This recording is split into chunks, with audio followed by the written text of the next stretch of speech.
Many years ago, there was a hunter called Effiong who lived in the bush, killed plenty of animals, and made much money.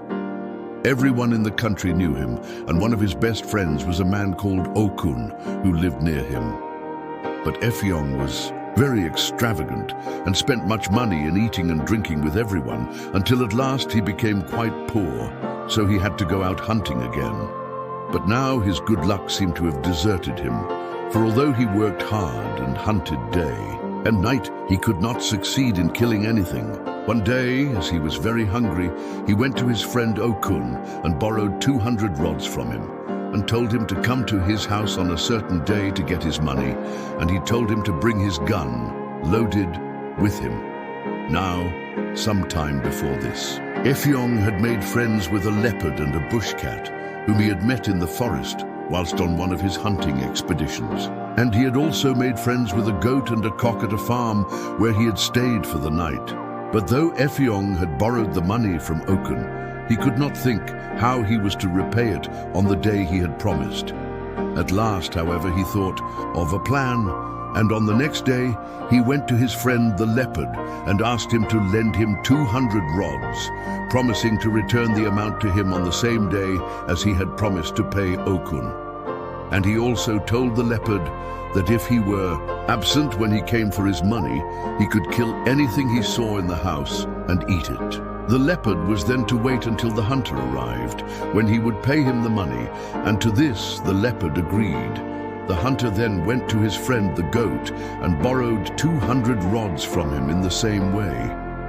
Effiong also went to his friends, the bush cat and the cock, and borrowed 200 rods from each of them on the same conditions, and told each one of them that if he were absent when they arrived, they could kill and eat anything they found about the place.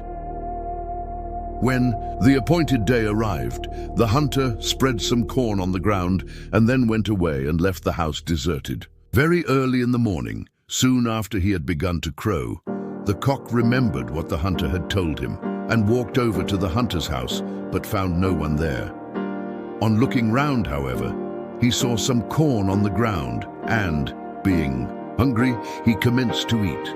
About this time the bush cat also arrived, and not finding the hunter at home, he too looked about, and very soon he espied the cock, who was busy picking up the grains of corn. So the bush cat went up very softly behind and pounced on the cock and killed him at once and began to eat him.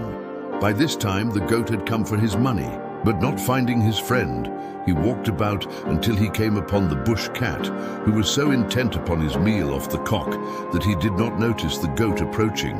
And the goat, being in rather a bad temper at not getting his money, at once charged at the bush cat and knocked him over, butting him with his horns. This the bush cat did not like at all, so as he was not big enough to fight the goat, he picked up the remains of the cock and ran off with it to the bush, and so lost his money, as he did not await the arrival of the hunter.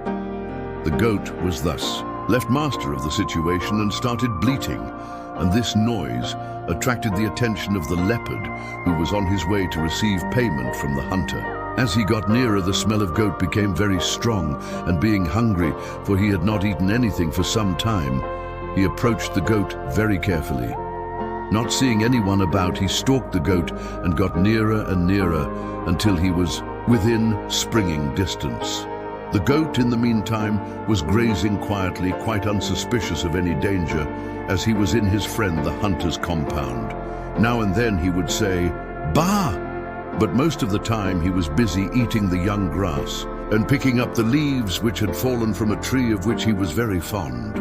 Suddenly the leopard sprang at the goat, and with one crunch at the neck brought him down.